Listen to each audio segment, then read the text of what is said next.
it's Traveling Sista. If this is your first time joining the channel, then welcome. If not, welcome back, family. I know it's been a minute, but your girl is back to give you some information on just what the process looks like and just the things that you need to transition to Tanzania. I'm going to start off with the visas and what that process is like coming over the border. And this is going to be useful for the people who are either looking to fully relocate or just to transition to the continent in the meantime while they're waiting for different borders to open, like Sierra Leone or Ghana or, wherever the case may be. So without further ado, I'm just going to jump right into it, okay? And I got my phone, here for a couple of reference points just to make sure I don't forget anything. So as many of you already know, the borders to Tanzania are open, and that includes some overland borders, and that also includes the airspace, okay? They're accepting flights. I think it's been over a month now that Tanzania has been accepting flights and everything. And so I'm not 100% sure which neighboring countries' borders are open right now, but I know Tanzania is open to receive incoming traffic. All right. So when you're looking at getting a visa, some people get their visas online, and some people actually get their visas when they are coming in, their visas on arrival. And that's the only thing I've done when I was on the tourist visas. That's the only way I would get my visas, because I just didn't want to go through the hassle of doing things online.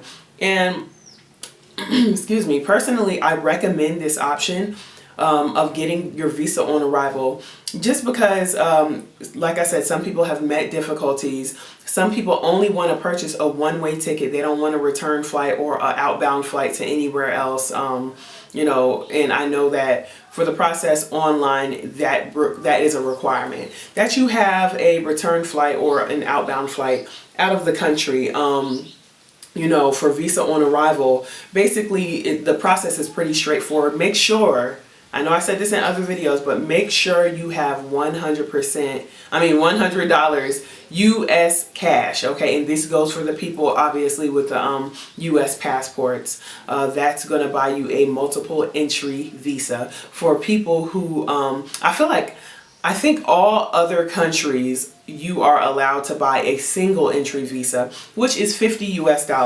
But for whatever reason, the United States passport holders are only allowed to buy a multiple entry visa, and that's for $100 US, okay? Cash, because they don't have debit or credit machines. They do have some janky little ATMs that are right outside the airport that work or may not work sometimes. So just go ahead and have that crispy $100 bill on y'all, okay? And that goes for Dar es Salaam and Kilimanjaro airports. It goes for both airports, okay? So the visa on arrival, that process, it took me about 15 minutes. Every time it took me about 15 minutes, and the majority of it was waiting in line, 15 to 20 minutes, because you're getting off of a plane full of people, and everyone's just trying to go through and get their visas and things like that. But the only information that you do have to provide, and this is mostly updated because this is coming from people who have come in, a month ago, a week ago, just even a few days ago as well. The main information you have to provide is how long are you going to be staying? Now, they don't really have a process of verifying, like, okay, this person is going to be staying X amount of days, unless you have a return ticket. Now, I usually put 3 or 6 months just as like a random, time period or whatever, just to have something to put on the visa form, basically. They also are going to ask you where you are staying. Now, if you haven't booked an Airbnb or a hotel, that can pose a problem sometimes. Yeah, they don't really have a process of verifying where you're staying. So writing down the city name, writing down a hostel name, or a name of any lodge or anything, that'll do just fine. So you guys, with everything in this COVID era and everything going on with the virus and stuff like that, technically Tanzania is declared to be a coronavirus-free country, okay?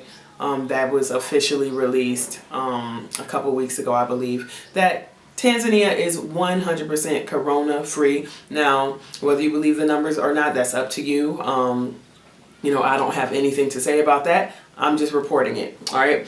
And so coming into the airport, you are not required to take a test, but they will take your temperature.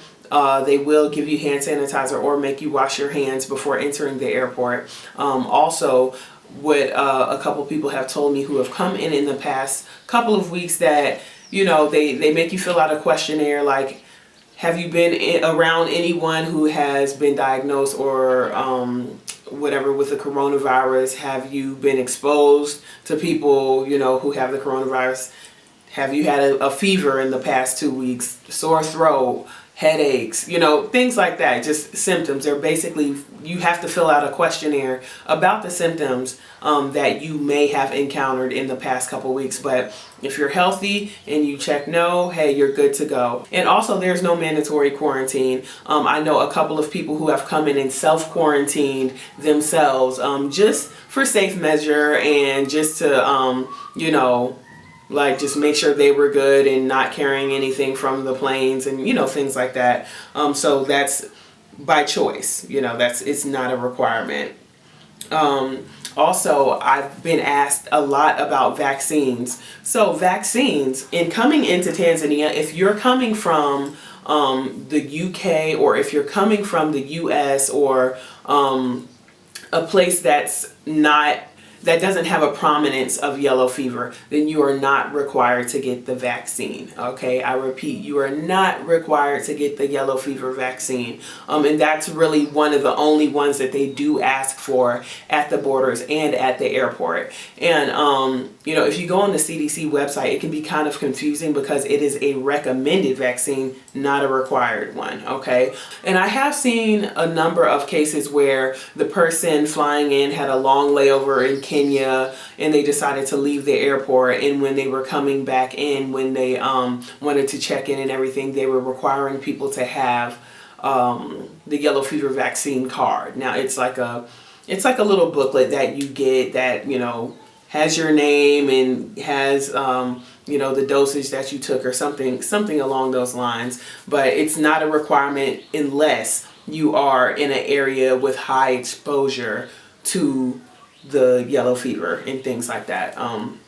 But you can also check out the requirements map on the CDC website. I'm going to try to link that in the description section below so you guys can just kind of get an idea. But remember, required versus recommended. Okay. So you guys, I also want to quickly touch on finding an Airbnb here in Tanzania.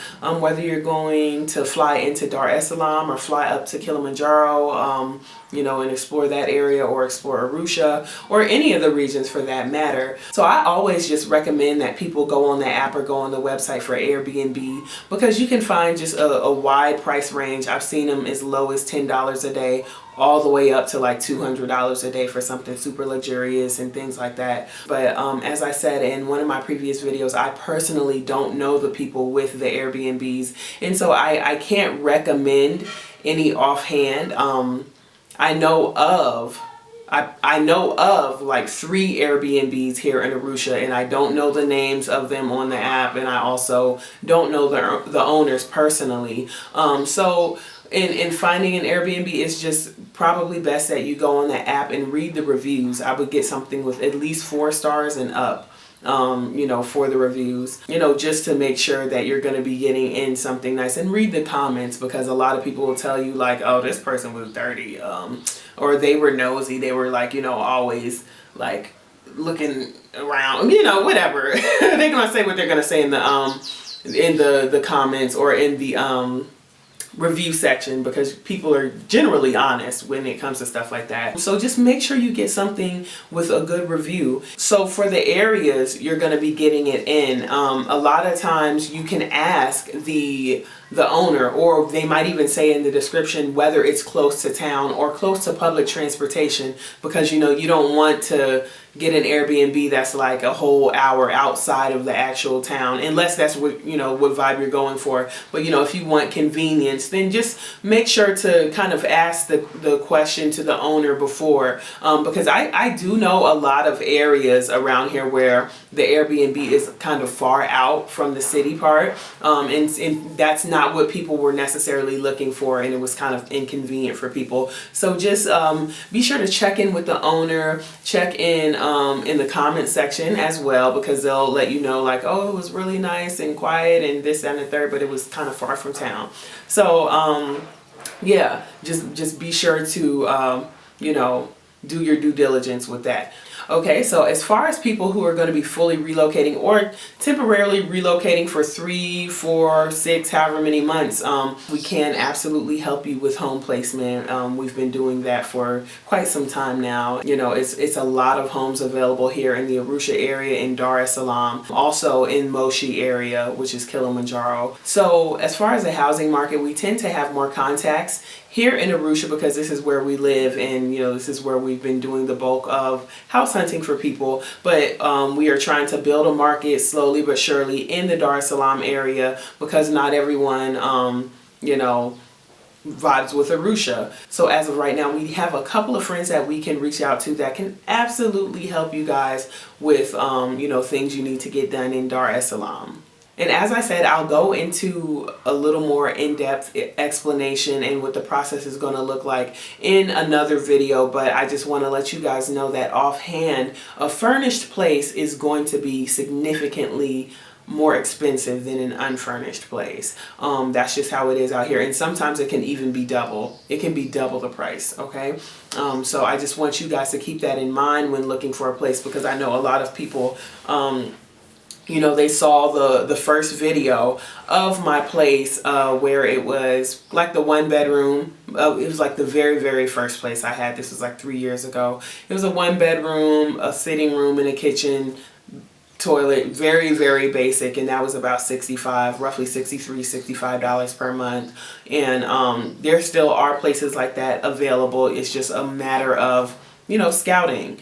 But just know that a bigger furnished, like 2, 3, 4 bedroom place can run you all the way up to like $500 or $600 per month sometimes. So it just all depends on what you're looking for. All depends on the area, and it really depends on how much time you're willing to spend house hunting. You know, because this place that we're in right now, we spent about 2 to 3 weeks house hunting, and we didn't just want to jump into the first place that we saw. You know, we were kind of just taking our time with different things and, you know, getting things together. I would just suggest that you take your time and, you know, just chillax and make sure you got an Airbnb or a hotel booked up for a couple weeks. I would suggest that you go ahead and book that from between a week to 10 days, you know, or even to 2 weeks. So, you know, you can definitely find something nice in that time span. So that about wraps up this video, you guys. I hope it was informative, and I hope that, you know, it was useful to you guys and everything. And thank you again for your continued support. I love each and every one of you. And, you know, I am still working on the website, and really it's been a setback because I'm actually just revamping the whole thing. So I've decided to just trash the old website and just start anew and revamp the whole thing, because I just want it to be as comprehensive as possible and as easy to navigate as possible with as much information as possible. So yes, I am still working on that, you guys, and I promise to drop a video and let you know when that happens, okay? So be on the lookout for more content. It's coming. You know, your girl been kind of busy dealing with you know, helping other people relocate here, also dealing with personal business endeavors that my husband and I have, you know, and being a mom, being a wife, things like that. So, you know, when you guys reach out and ask, hey, Traveling Sister, where the videos at? Just know that they're coming, and, you know, your girl gotta live. Your girl gotta live too, okay? I got a lot of stuff going on, but I have not forgot about you, and I really do miss you guys. So, be on the lookout for more videos, and that's all I really have, okay? Y'all know what it is. I love y'all.